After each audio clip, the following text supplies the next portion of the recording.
Assalamualaikum warahmatullahi wabarakatuh. Waalaikumsalam warahmatullahi wabarakatuh. Innal hamdalillah nahmaduhu wa nasta'inuhu wa nastaghfiruh wa na'udzu billahi min syururi anfusina wa min sayyiati a'malina. Man yahdihillahu fala mudilla lahu wa man yudlil fala hadiya lahu. Asyhadu an la ilaha illallah wahdahu la syarika lahu wa asyhadu anna Muhammadan abduhu wa rasuluh. Ya ayyuhalladzina amanu taqullaha haqqa tuqatih wa la tamutunna illa wa antum muslimun. Ya ayyuhan nasu taqu rabbakumul ladzi khalaqakum min nafsin wahidah wa khalaqa minha zawjaha wa batha minhuma rijalan katsiran wa nisaa'a wattaqullaha alladzi tasaaluna bihi wal arham innallaha kana 'alaikum raqiba. Ya ayyuhalladzina amanu taqullaha wa qulu qawlan sadida yuslih lakum a'malakum wa yaghfir lakum dhunubakum wa may yuti'illaha wa rasulahu faqad faza fawzan 'azima. Amma ba'd, fa inna asdaqal hadits kitabullah wa khairal hadi hadi Muhammadin sallallahu alaihi wasallam wa syarral umuri muhdatsatuha wa kullu muhdatsatin bid'ah wa kullu bid'atin dhalalah wa kullu dhalalatin finnar. Pemirsa Ailah TV dan pendengar radio kita yang berbahagia dimanapun berada, alhamdulillah pada malam hari ini kita akan membahas satu kisah, yaitu kisah dari seorang ulama tabi'in yang terkenal, yaitu Salim bin Abdullah rahimahullah. Beliau adalah cucu dari Umar bin Khattab radhiyallahu anhu. Salim bin Abdullah bin Umar bin Khattab. Sekitar 5 atau 6 tahun yang lalu, sekitar tahun 1437 Hijriah bertepatan dengan 2015 Masehi ya, saya pernah membaca sebuah buku Suwarun min Hayatit Tabi'in, potret dari kehidupan para tabi'in, yang disusun oleh Dr. Abdurrahman Ra'fat Al-Basha rahimahullah, dan bukunya juga sudah diterjemahkan ke dalam bahasa Indonesia. Ada sekitar di buku tersebut 20 atau 21 biografi para tabi'in. Kemudian ada 3 tokoh tabi'in yang saya terkesan ya, bukan berarti yang lain tidak terkesan, tapi di benak ini banyak sekali pelajaran yang bisa kita petik dari kisah mereka. Ada 3 tokoh tabi'in, yaitu Salim bin Abdullah, yang kedua Ali Ibnul Husain bin Ali bin Abi Thalib ya, yang dikenal dengan Ali Zainal Abidin rahimahullah. Kemudian juga Al-Ahnaf bin Qais rahimahullah. Akhirnya saya susun dalam sebuah buku diberi judul Percikan Hikmah dari Kisah Tabi'in. Pada kesempatan ini saya akan membahas kisah Salim terlebih dahulu ya. InsyaAllah di kesempatan yang lain kita akan membahas tokoh-tokoh tabi'in lainnya InsyaAllah. Salim bin Abdullah ini dilahirkan di kota Madinah ya. Ayahnya bernama Abdullah bin Umar bin Khattab radhiyallahu anhuma, atau dikenal dengan Ibnu Umar, ayahnya ini. Adapun Ibu Salim ini putri dari Raja Persia Kisra, yang dikenal dengan Yazdajurd atau gitu ya, Yazdajir III. Ketika Imperium Persia itu tumbang di masa Khalifah Umar bin Khattab radhiyallahu anhu, maka Kisra itu melarikan diri ya, kemudian meninggal. Kemudian putrinya ini 3 menjadi tawanan kaum muslimin. Lalu Ali bin Abi Thalib radhiyallahu anhu usul kepada Khalifah Umar radhiyallahu an agar artinya memberikan tawanan putri dari Kisra ini kepada para pemuda kaum muslimin, yaitu dengan membelinya dengan harga yang cukup tinggi, yang dananya itu untuk kas negara gitu ya. Ini jangan disalahpahami ya, bahwasanya artinya kaum muslimin memberikan tawanan, dan tawanan itu menjadi budak gitu ya. Karena memang pada masa Nabi SAW lahir dan hidup, di masa itu memang masyarakat yang ada sudah terjadi adanya perbudakan manusia, tapi dengan Islam datang, maka Islam berusaha untuk menghapuskan perbudakan tersebut, memberikan motivasi untuk memerdekakan budak gitu ya, memerdekakan budak, dan juga mengajarkan bagaimana muamalah terhadap budak, harus muamalah yang baik, tidak boleh mendolimi dan lain sebagainya. Adapun dari peperangan itu terjadi bahwasanya orang-orang kufar juga ketika menawan kaum muslimin, maka mereka menjadikannya sebagai budak. Adapun kaum muslimin pun ketika menawan tawanan, maka tawanan tersebut juga dijadikan sebagai budak. Jadi di masa dahulu hal yang sudah lumrah dan biasa. Kemudian putri dari Kisra ini, yang satu akhirnya menjadi budak dari Abdullah bin Umar ya. Kemudian yang satu lagi menjadi budak bagi Husain bin Ali bin Abi Thalib. Kemudian yang satu lagi menjadi budak bagi Muhammad bin Abu Bakar As-Siddiq ya. Ini akhirnya lahirlah tokoh-tokoh dari Abdullah bin Umar ini, tokoh ulama tabi'in Salim bin Abdullah.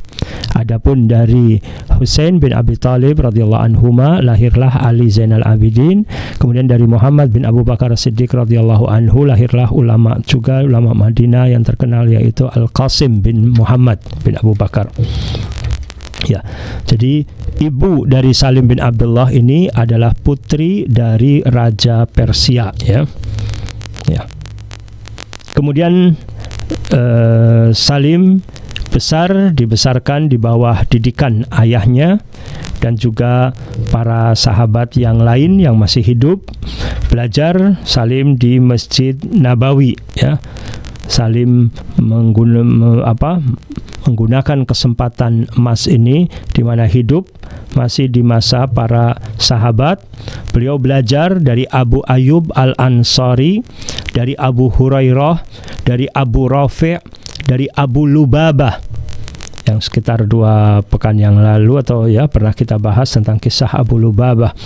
Kemudian Zaid bin Khattab, dan juga tentunya ayahnya tadi adalah Abdullah bin Umar bin Khattab radhiyallahu anhum ajmain. Jadi Salim seorang tabi'in, beliau tidak berjumpa dengan Nabi Muhammad SAW, tetapi beliau berjumpa dengan para sahabat.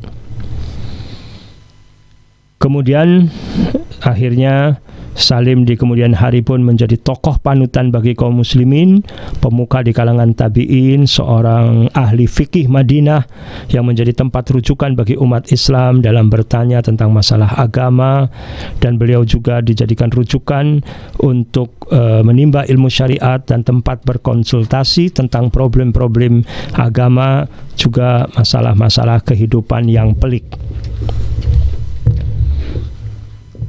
Saya bacakan dulu ya, artinya kisahnya, baru nanti kita akan bahas tentang pelajaran-pelajaran yang bisa kita petik. Ya. Salim bin Abdullah tinggal di kota Madinah.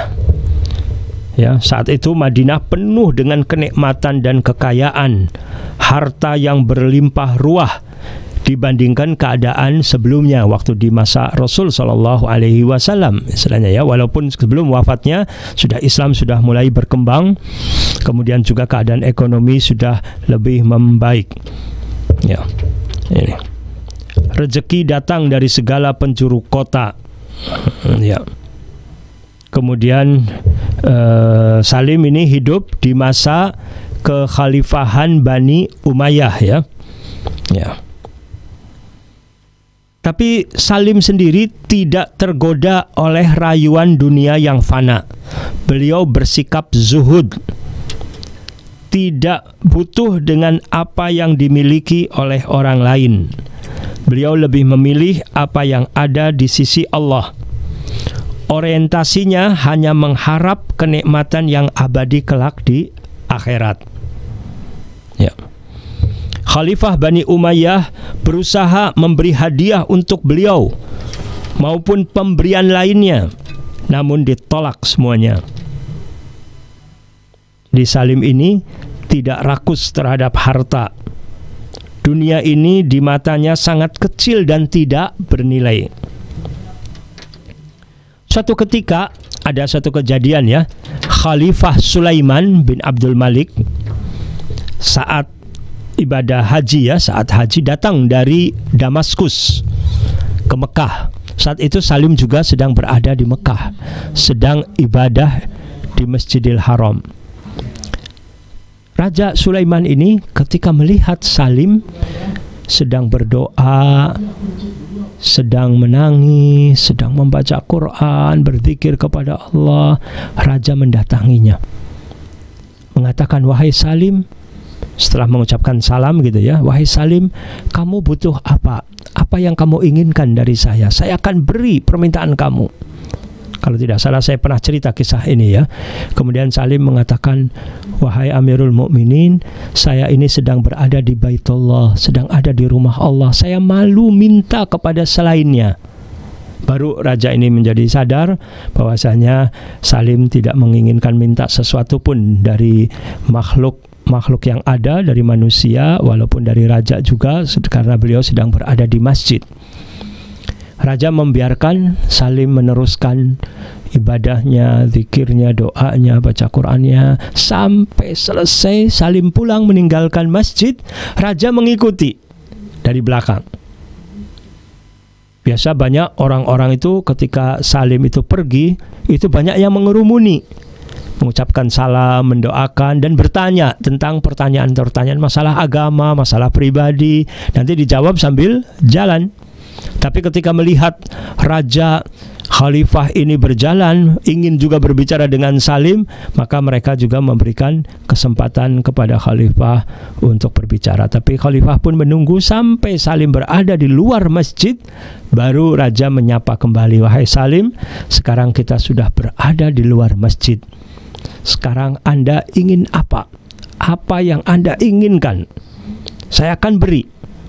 Artinya kalau raja yang menawarkan itu bukan masalah hal yang sepele yang diminta ya, bisa saja apa saja, tanah dalam jumlah yang besar, kendaraan, uang dalam jumlah yang banyak, raja akan memberi. Salim bertanya kepada raja, "Wahai Amirul Mukminin, apakah permintaan berupa dunia atau berupa akhirat?" Raja mengatakan tentu saja tentang dunia. Maka Salim menjawab, "Sungguh kepada yang memiliki dunia saja saya jarang minta dunia." Artinya kepada Allah Subhanahu wa ta'ala Salim banyak berdoa, tapi permintaan yang berupa dunia itu sedikit. Lebih banyak permintaannya itu permintaan yang berhubungan dengan akhirat. Ingin istiqomah, ingin husnul khatimah, ingin agar Allah perbaiki hatinya, agar Allah selamatkan dari azab api neraka, agar Allah memasukkan ke dalam jannahnya, Allah memberikan rahmatnya, Allah memberikannya dia keteguhan, ketakwaan gitu ya. Istilahnya dihindarkannya dari segala keburukan, dihindarkannya dari segala perbuatan maksiat dan dosa. Itu kebanyakan doanya seperti itu. Permintaan dunianya sedikit. Maka Salim berarti menolak dengan penolakan yang halus. Kepada yang memiliki dunia saja saya jarang meminta dunia. Artinya dia menolak, tidak mau meminta kepada raja. Akhirnya raja pun menerima kenyataan itu, dan dia mendoakan Salim dengan doa yang baik dan kagum akan sifat zuhud dari Salim tersebut dan sifat yang mulia juga, tidak rakus terhadap dunia. Ya, ini suatu peristiwa yang terjadi di masa Salim dan di masa Khalifah ya, Sulaiman bin Abdul Malik. Kemudian juga ada peristiwa lainnya juga yang berkenaan dengan Hajjaj bin Yusuf. Jadi Salim juga hidup di masa Hajjaj bin Yusuf. Hajjaj bin Yusuf saat itu menjadi gubernur di Irak. Ya. Salim bin Abdullah rahimahullah pernah menemui Gubernur Hajjaj bin Yusuf untuk memberitahukan kebutuhan kaum muslimin. Jadi ketika ulama mendatangi umara, itu mereka bukan datang untuk meminta untuk kebutuhan pribadinya, tetapi ketika mereka datang menemui umara, mereka biasanya menasehati, mengingatkan, dan kalaupun ada sesuatu yang diminta adalah permintaan untuk kemaslahatan umat. Ya. Kemudian Hajjaj menyambutnya dengan ramah, mempersilahkan Salim duduk di dekatnya dan memuliakan Salim. Selang beberapa saat, ada beberapa orang dibawa untuk menghadap Hajjaj. Rambut mereka kusut, debu menempel di badan mereka, wajah mereka pun pucat, dalam keadaan dibelenggu, terikat. Hajjaj menoleh kepada Salim seraya menjelaskan, mereka adalah pemberontak, pelaku kerusakan di muka bumi. Orang-orang ini menghalalkan darah yang Allah haramkan. Gubernur kemudian menyerahkan pedangnya kepada Salim sambil menunjuk kepada salah seorang dari mereka dan berkata, pergilah menuju dia, ya, tebaslah lehernya. Hajjaj bin Yusuf meminta kepada Salim untuk mengeksekusi, untuk membunuh seseorang yang dianggap sebagai pemberontak yang telah menghalalkan darah kaum muslimin, gitu kan. Sedangkan Salim tidak tahu menahu tentang permasalahannya. Bisa saja orang tersebut tidak seperti yang dituduhkan, tapi dia sudah kepalang diberikan pedang. Salim tidak menolak, dia pegang pedang tersebut. Dia pun menghampiri orang yang ditawan tersebut, yang diperintahkan oleh Hajjaj untuk dibunuh oleh Salim. Salim berangkat menuju orang tersebut. Keadaan di majelis saat itu mencekam gitu ya. Apa yang akan dilakukan oleh Salim bin Abdullah ini? Apakah Salim akan menebasnya, lehernya untuk sebagai algojo gitu ya, atau bagaimana? Salim kemudian berdialog dengan orang tersebut, mengucapkan salam, kemudian mengatakan, apakah Anda muslim? Orang itu kaget karena dia tahu sudah Salim diperintah oleh Hajjaj ya untuk membunuh dia. Kok ditanya apakah Anda muslim? Dia katakan, ya saya muslim. Apakah Anda tadi pagi sholat subuh? Heran lagi, kok Anda bertanya saya tentang masalah ini? Sudah laksanakan saja perintah gubernur, kalau tidak kamu akan mendapatkan bahaya, kata tertuduh tersebut gitu ya. Tapi Salim mengatakan, tolong jawab dulu pertanyaan saya, Anda sholat subuh atau tidak tadi pagi? Ya tentu saja, saya muslim, saya menjaga sholat saya sholat subuh tadi pagi. Ya sudah, cukup itu saja. Kemudian dia kembali lagi menuju Hajjaj dan dilemparnya pedang tersebut ke lantai. Dia katakan, saya tidak bisa membunuhnya. Mengapa? Kata Hajjaj, karena saya tahu Rasulullah SAW bersabda, barang siapa yang sholat subuh berjamaah, maka dia dalam lindungan Allah. Dia termasuk seorang yang menjaga sholat subuhnya. Saya tidak ingin membunuh orang yang dijaga oleh Allah Subhanahu wa ta'ala. Ada hadis dari Nabi SAW, barang siapa yang bersolat subuh berjamaah, maka dia dalam lindungan Allah gitu ya. Tetapi bukan berarti orang yang sholat subuh berjamaah itu bebas dari hukum sebenarnya ya. Kalau bersalah melakukan suatu pelanggaran yang pantas dan berhak untuk dihukum, maka orang itu harus dihukum juga. Tetapi Salim ini berdiplomasi. Dia karena tidak tahu permasalahannya apa, dia tidak berani melakukan suatu hal yang nanti kalau keliru dia termasuk berbuat zalim, berbuat dosa. Maka tapi dia juga tidak hendak menolak secara langsung yang membuat amarah dari gubernur dengan menolak perintah gubernur gitu kan, sehingga dia berdiplomasi dengan mengatakan dia sholat subuh, dia mendapatkan lindungan dari Allah, saya tidak ingin membunuh orang yang mendapatkan perlindungan dari Allah. Raja mengatakan, tetapi dia itu melakukan suatu ikut serta gitu, berperan serta dalam pembunuhan Khalifah Utsman bin Affan radhiyallahu anhu. Walaupun tidak terlibat secara langsung membunuh Utsman, tetapi dia ikut serta mendukung, jadi dianggap sebagai pelaku juga. Lalu Salim menjawab, ada orang yang lebih berhak menuntut darah Utsman dibandingkan saya dan dibandingkan Anda. Maksud Salim, khalifah adalah dari Bani Umayyah. Kalau urusan menuntut, silahkan, artinya yang memvonis atau yang mengadilinya serahkan kepada khalifah, bukan saya atau bukan juga Anda. Itu juga kata-kata yang sifatnya diplomasi untuk Salim menghindar dari tekanan dari penguasa yang dikhawatirkan kalau Salim mengikuti keinginan penguasa maka dia juga terjerumus ke dalam perbuatan zalim. Maka Salim selamat. Hajjaj bin Yusuf pun bisa memaklumi penolakan Salim tersebut dan Salim dibiarkan juga pulang meninggalkan Hajjaj bin Yusuf. Ketika berita ini sampai kepada ayah Salim, Abdullah bin Umar radhiyallahu an, maka Abdullah bin Umar gembira sekali dengan sikap Salim tersebut. Beliau mengatakan cerdas, bijak. Maksudnya anaknya ini orang yang cerdas dan bijaksana. Bagaimana caranya dia bisa selamat tadi, diantaranya dengan izin Allah itu melakukan suatu diplomasi sehingga tidak langsung membuat raja atau gubernur marah, tapi juga dia tidak mau mengikuti kehendak gubernur yang kalau dia ikuti dia akan terjerumus ke dalam satu kezaliman. Ya, kemudian juga kisah lainnya. Ada suatu kisah di masa Salim ini, ya,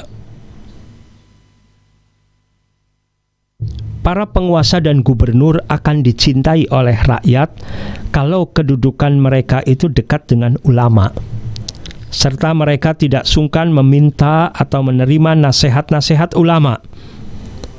Demikianlah penduduk Madinah waktu itu mencintai gubernur yang mau bermusyawarah dan melaksanakan bimbingan ulama.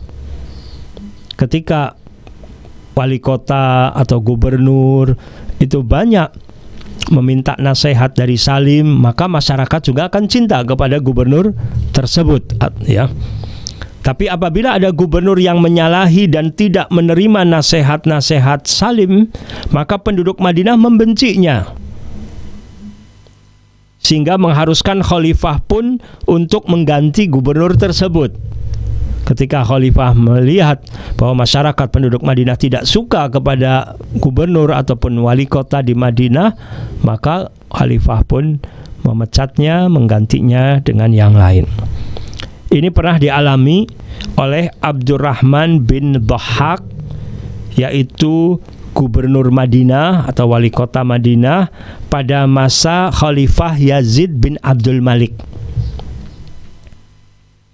Waktu itu ada seorang janda yang bernama Fatimah binti Husain bin Ali bin Abi Thalib radhiyallahu anhum. Fatimah ini berarti cucu dari Ali bin Abi Thalib radhiyallahu anhu, cucu buyut dari Nabi SAW. Nabi menjadi buyutnya, ya. Jadi masih keluarga Nabi SAW.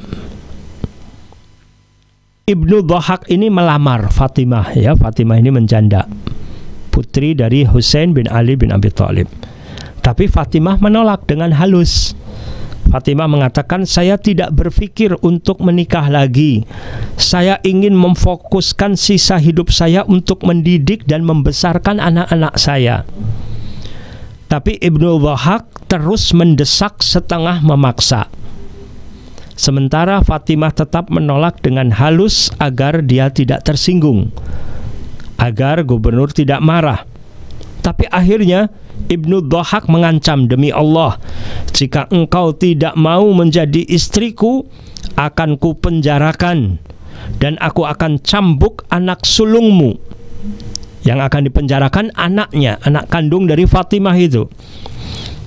Saya akan tuduh dia minum khamr, sehingga saya akan cambuk, gitu. dia mengancam, menteror ya. Karena seorang ibu cinta kepada anaknya, tidak ingin anaknya dipenjara, tidak ingin anaknya dicambuk gitu. Seolah-olah dengan terpaksa nantinya perempuan itu mau menerima lamaran Ibnu Dhahak. Ini naudzubillah min dzalik. Kezaliman sebagian laki-laki adalah melakukan ancaman-ancaman atau teror kepada perempuan. Naudzubillah. Nabi SAW memperingatkan kita, menasihati, mewasiatkan kita untuk bersikap baik kepada para wanita. Sebagian laki-laki yang zalim, dia menjebak perempuan misalnya ya. Perempuan itu pertamanya dirayu dan lain sebagainya. Kemudian dia mungkin memfotonya atau membuat klip video singkat, klip video ya. Kemudian diajak untuk berbuat zina. Kalau nggak mau saya akan sebarkan ini misalnya. Ini kejadian-kejadian di masa sekarang ini terkadang seperti itu. Akhirnya perempuan yang lemah tadi karena takut malu, ada videonya yang akan disebarkan, akhirnya mengikuti kemauan orang-orang yang zalim. Ini naudzubillah min dzalik ya.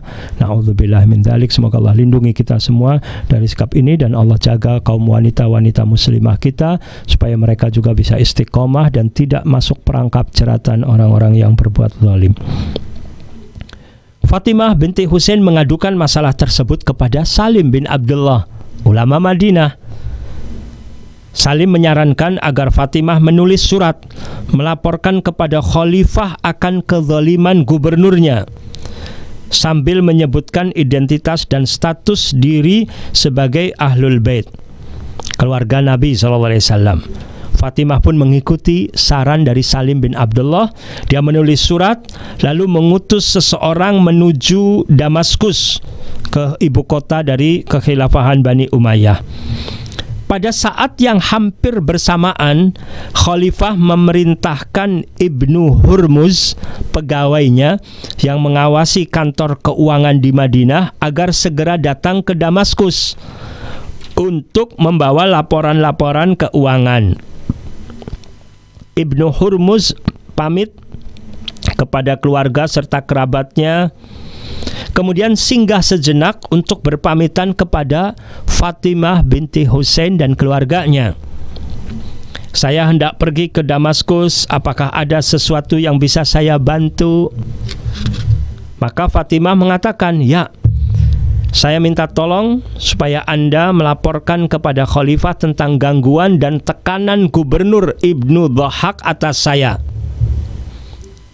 Dia pun tidak menghormati ulama Madinah, khususnya Salim bin Abdullah, cucu dari Umar bin Khattab. Jadi saat itu gubernur Madinah kurang menghormati Salim, gitu ya. Ibnu Hurmuz menyesal berpamitan dengan Fatimah, karena kalau dia melaporkan perbuatan buruk dari gubernurnya, dia nanti dikhawatirkan bermasalah dengan gubernur tersebut, gitu kan. Kalau ada apa-apa misalnya, kalau misalnya khalifah ternyata tidak tetap dia senang dengan gubernur tersebut, malah dia yang akan terancam. Dia berpikirnya seperti itu. Jadi dia pun mengatakan menyesal telah melaporkan, berpamitan kepada Fatimah untuk berangkat ke Damaskus. Tetapi Ibnu Hurmuz dan utusan yang membawa surat dari Fatimah tiba di Damaskus pada hari yang sama. Jadi maaf, Fatimah sudah menyampaikan surat kepada utusan, sudah berangkat. Lalu pegawai keuangan ini diminta oleh khalifah datang. Ketika berpamitan kepada Fatimah, Fatimah menyampaikan secara lisan, tolong sampaikan kepada khalifah masalah saya dengan gubernur di sini. Nah, ini yang membuat dia agak menyesal, tapi berangkat juga kan, sampai datang juga ke khalifah. Ibnu Hurmuz langsung menemui khalifah. Khalifah bertanya tentang kondisi Madinah, tentang Salim bin Abdullah dan para fuqaha lainnya. Khalifah juga bertanya apakah ada berita penting yang perlu Anda sampaikan. Ibnu Hurmuz terdiam, tidak menyampaikan amanat Fatimah terkait masalah yang sedang dihadapinya, dan juga tidak menyampaikan sikap gubernur yang kurang menghormati ulamanya seperti kepada Salim bin Abdullah. Ibnu Hurmuz tidak menyampaikan masalah itu. Dia berpikir saya datang ke sini hanya untuk melaporkan masalah keuangan saja. Jadi tidak menyampaikan amanat dari Fatimah. Selagi dia menjelaskan laporan keuangan yang diminta, penjaga masuk melapor bahwa ada seorang utusan dari Fatimah binti Husain bin Ali bin Abi Thalib ingin menyampaikan surat. Maka pucatlah wajah Ibnu Hurmuz karena khawatir. Dia pun berkata, semoga Allah mengaruniakan Amirul Mukminin umur yang panjang. Memang benar Fatimah binti Husain telah berpesan kepada saya. Lalu dia menceritakan semuanya. Karena kalau ada utusan yang membawa surat kepada Fatimah, maka tentu khalifah nanti akan menindaklanjuti. Kalau menindaklanjuti, ada komunikasi nanti antara khalifah dengan Fatimah, dan mungkin Fatimah akan menyampaikan, saya juga sudah berpesan kepada Ibnu Hurmuz. Nanti kalau Ibnu Hurmuz juga tidak menyampaikan, malah dia juga dalam keadaan khawatir, dalam keadaan yang melakukan suatu kesalahan yang akan bisa ditegur dengan keras oleh khalifah. Akhirnya dia memilih untuk melaporkan saja amanat dari Fatimah tersebut. Mendengar penuturan Ibnu Hurmuz, Amirul Mukminin berteriak dari tempat duduknya, lantas berteriak marah, celaka, bukankah aku sudah bertanya kepadamu bagaimana berita Madinah, tapi kamu tadi tidak menjawab, tidak menceritakan hal ini. Pantaskah kejadian sebesar ini engkau sembunyikan dariku? Ibnu Hurmuz hanya bisa menunduk, diam 1000 bahasa, lalu meminta maaf atas kesalahannya, tidak menyampaikan waktu ditanya, tapi menyampaikannya sekarang terakhir setelah ada berita surat dari Fatimah dari seorang utusan kepada khalifah. Kemudian utusan Fatimah masuk dan menyerahkan surat yang dititipkan. Khalifah segera membuka serta membacanya. Mata khalifah memerah, lalu dia berteriak lantang, Ibnu Dhahak berani mengganggu keluarga Rasulullah sallallahu alaihi wasallam dan tidak menghiraukan nasihat Salim bin Abdullah. Siapa yang bisa memperdengarkan untukku jeritan gubernur ini saat didera hukuman di Madinah, sementara aku tetap duduk di Damaskus? Seolah-olah siapa yang bisa melaksanakan tugas untuk menghukum gubernur ini dengan keras, yang nanti teriakan rasa sakitnya atas dihukum ini, saya di Damaskus bisa mendengar teriakan di Madinah. Maksudnya ini suatu hal yang berlebihan dalam ungkapan ya, bombastis maksudnya ya. Tapi artinya supaya dihukum sekeras-kerasnya. Di antara hadirin angkat bicara, wahai Amirul Mukminin, yang pantas menjadi gubernur Madinah adalah Abdul Wahid bin Bishr An-Nadri. Angkatlah jika engkau berkenan. Kini dia tinggal di Taif, artinya tidak jauh dari Madinah, mungkin sekitar 500 km. Kemudian Khalifah berpikir sejenak, kemudian dia mengatakan, tepat sekali, demi Allah Abdul Wahid pantas menerima tugas ini. Akhirnya dia menulis surat pengangkatan Abdul Wahid bin Bishr An-Nadri sebagai gubernur Madinah dan mencopot Abdurrahman bin Dhahak ini. Kemudian dia memerintahkan agar Abdurrahman bin Dhahak juga membayar denda sebesar 40.000 dirham. Ya. Saya tidak lanjutkan dulu kisahnya tentang masalah ini, tapi saya berusaha untuk mencari yang hubungannya kisah dengan Salim bin Abdullah. Ya. Akhirnya setelah diganti, penduduk Madinah bersyukur atas pengangkatan gubernur yang baru dan gembira dengan pelaksanaan hukuman atas gubernur yang lama. Mereka puas karena gubernur yang baru Abdul Wahid ini senantiasa berlaku baik kepada rakyat dan tidak mengambil keputusan yang menyangkut kepentingan umat, melainkan setelah meminta persetujuan dari para ulama, bermusyawarah dengan ulama seperti Qasim bin Muhammad bin Abu Bakar As-Siddiq dan juga kepada Salim bin Abdullah bin Umar bin Khattab. Ya.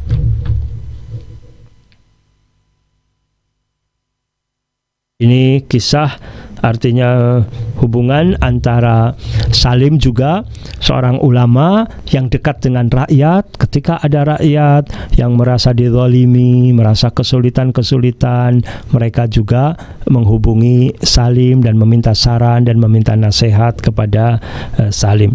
Salim bin Abdullah wafat pada tahun 106 Hijriah. Penduduk Madinah berduka, banyak dari mereka yang menangis karena merasa kehilangan Salim, dan mereka berbondong-bondong mensolatkan jenazah Salim lalu menguburnya. Ya, ini kisah singkat tentang Salim bin Abdullah bin Umar bin Khattab. Banyak sekali pelajaran yang bisa kita petik dari kisah Salim ini. Di antaranya, hidup adalah kesempatan. Hidup adalah kesempatan. Salim dalam hidupnya di masa kecilnya menggunakan kesempatan emas berupa adanya guru-guru dari para sahabat radhiyallahu anhum. Salim belajar dari mereka. Ini adalah, beliau berarti tidak meninggalkan suatu kesempatan berlalu begitu saja. Ya. Ada suatu kata ucapan seorang penulis buku di masa sekarang ini, yaitu Dr. Salwa Al-Udaidan. Dia berkata, ketika kesempatan datang mengetuk pintumu, janganlah terlambat untuk membuka lantas menerimanya, sebelum kesempatan itu berpaling dan mencari orang lain yang pandai melayaninya. Artinya, kesempatan itu seringkali tidak datang untuk kedua kalinya. Belum tentu datang untuk kedua kalinya. Ketika kesempatan itu datang, ambillah, raihlah sebelum kesempatan itu hilang. Ya, hidup juga adalah kesempatan. Maka Nabi SAW berpesan kepada kita, manfaatkanlah 5 kesempatan sebelum datangnya 5 yang lain. Hidupmu sebelum datang kematianmu. Kesehatanmu sebelum datang waktu sakitmu. Waktu luangmu sebelum datang waktu sibukmu. Masa mudamu sebelum datang masa tuamu. Kayamu sebelum datang miskinmu. Karena kita masalah ekonomi juga tidak selalu stabil. Terkadang orang dalam satu saat diberi kelapangan rezeki, tapi di saat yang lain diuji dengan kesempatan rezeki. Maka gunakan pada saat Anda diberi kelapangan rezeki, gunakan sebaik-baiknya untuk bersyukur kepada Allah SWT, tunaikan zakat, banyak berbagi, bersedekah dan lain sebagainya kepada kerabat, kepada yang lain, kepada orang-orang yang membutuhkan. Ya, ini juga penting kita praktekkan dalam kehidupan, bagaimana kita menggunakan kesempatan yang baik dalam hidup. Ketika kita dapati guru-guru yang siap untuk membimbing, maka janganlah kita menyia-nyiakan untuk bisa banyak belajar dari mereka misalkan. Dan yang lainnya dari kesempatan-kesempatan yang lainnya yang bisa kita gunakan. Kemudian juga dari kisah Salim ini, beliau belajar dari para sahabat. Kita juga sama-sama tahu tentang keutamaannya para sahabat. Nabi SAW, bahkan Allah SWT juga memuji para sahabat, ya, radhiyallahu anhum wa radu'an. Allah ridha kepada mereka dan mereka pun ridha. Kita juga harus memuliakan sahabat, jangan sampai membenci sahabat. Kita diajarkan untuk berdoa dalam Al-Quran, Rabbana ighfir lana wa li ikhwanina alladhina sabaquna bil iman wa la taj'al fi qulubina ghillan lil ladzina amanu rabbana innaka raufur rahim. Ya Rabb kami, ampunilah kami dan saudara-saudara kami yang telah beriman lebih dahulu dari kami, dan janganlah engkau tanamkan kedengkian dalam hati kami terhadap orang-orang yang beriman. Ya Rabb kami, sungguh engkau maha penyantun lagi maha penyayang. Surat Al-Hasyr ayat 10. Kemudian pelajaran yang lain juga, bahwasanya Anda tidak akan ditanya tentang perbuatan orang lain. Nah, ini juga penting sekali, bahwasanya jangan kita sibuk membicarakan tentang orang lain yang seolah-olah kita akan ditanya tentang mereka gitu ya. Dari sejarah-sejarah yang berlalu kita ambil pelajarannya, tapi bukan kita sibuk untuk memvonis dari satu kejadian sejarah yang terkadang vonis kita ini keliru dan salah, berakibatkan akhirnya fatal gitu ya. Tetapi kita belajar dari sejarah tadi untuk kita ambil ibrohnya, pelajarannya. Allah Subhanahu wa taala berfirman dalam surat Al-Baqarah, tilka ummatun qad khalat laha ma kasabat wa lakum ma kasabtum wa la tus'aluna amma kanu ya'malun. Itulah umat yang telah lalu, ya, baginya apa yang telah mereka usahakan, dan bagi kalian apa yang telah kalian usahakan, dan kalian tidak akan dimintai pertanggungjawaban tentang apa yang dahulu mereka kerjakan. Surat Al-Baqarah 134. Kemudian diulangi lagi ayat ini di surat Al-Baqarah ayat 141.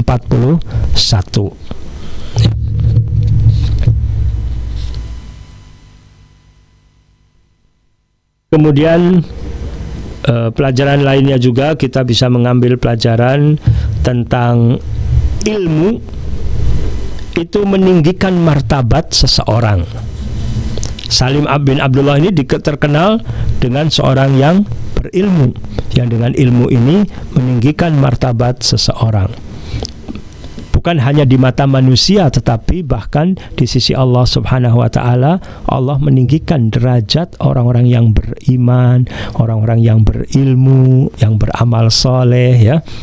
Yarfa'illahu alladhina amanu minkum walladhina utul ilma darajat, di surat Al-Mujadilah atau Al-Mujadalah ayat 11. Allah meninggikan orang-orang yang beriman di antara kalian dan orang-orang yang diberi ilmu beberapa derajat lebih daripada yang selain mereka. Ini menunjukkan pentingnya ilmu, yang kemudian tentunya pentingnya ilmu tersebut tidak cukup hanya ilmu saja, tapi ilmu yang diamalkan. Termasuk Salim ini orang yang mengamalkan ilmunya, kemudian menjadikan akhirat sebagai pusat perhatian. Ini penting.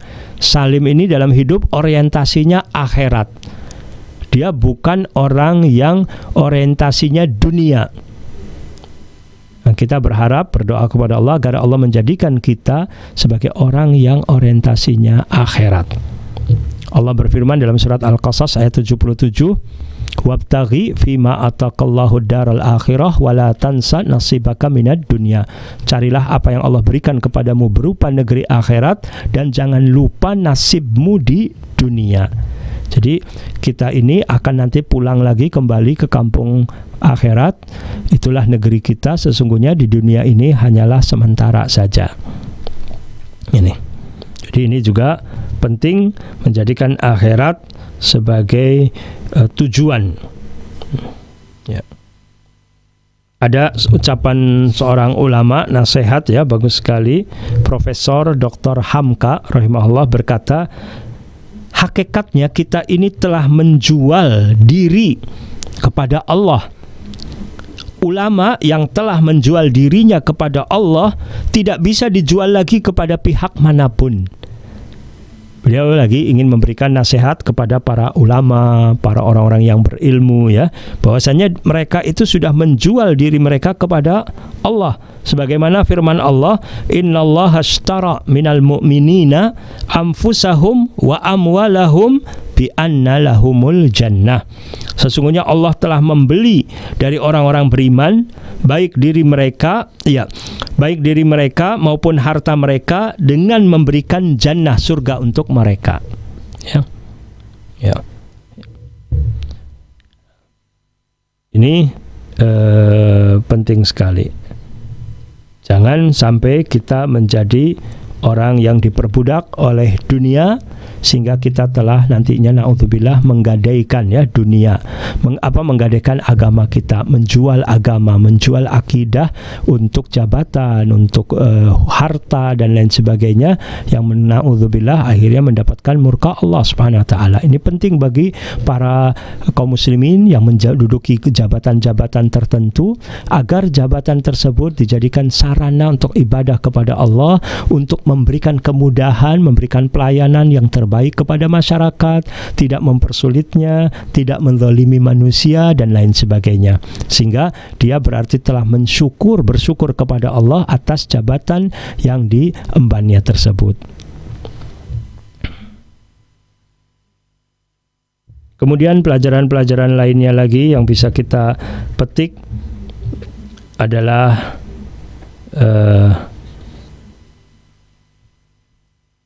menjadi orang yang menjaga kehormatan diri, ya, tidak rakus pada dunia, tidak menjilat penguasa, tidak yang ada memberikan doa untuk kebaikan mereka, memberikan nasihat untuk mereka, tetapi dia sama sekali tidak berharap dari dunia yang dijanjikan oleh mereka atau yang akan diberikan oleh mereka, sama sekali tidak berharap, seperti apa yang dilakukan oleh Salim bin Abdullah ini, sehingga dia disegani, dihormati oleh para penguasa, tapi Salim juga sama sekali tetap menjaga kehormatan dirinya untuk tidak menerima bantuan dari mereka, karena dikhawatirkan ketika menerima bantuan dari mereka merasa berhutang budi, akhirnya nantinya tidak bisa menyampaikan yang hak, amar ma'ruf nahi mungkar misalkan, atau bahkan akhirnya mengikuti kemauan-kemauan yang keliru, akhirnya justru mendukung kezaliman. Tetapi Salim bin Abdullah ini tidak ada ambisi untuk menduduki jabatan di kekuasaan sama sekali. Dia mendoakan, menasehati, tetapi dia tetap punya harga diri, sehingga para penguasa pun menghormati dan memuliakan.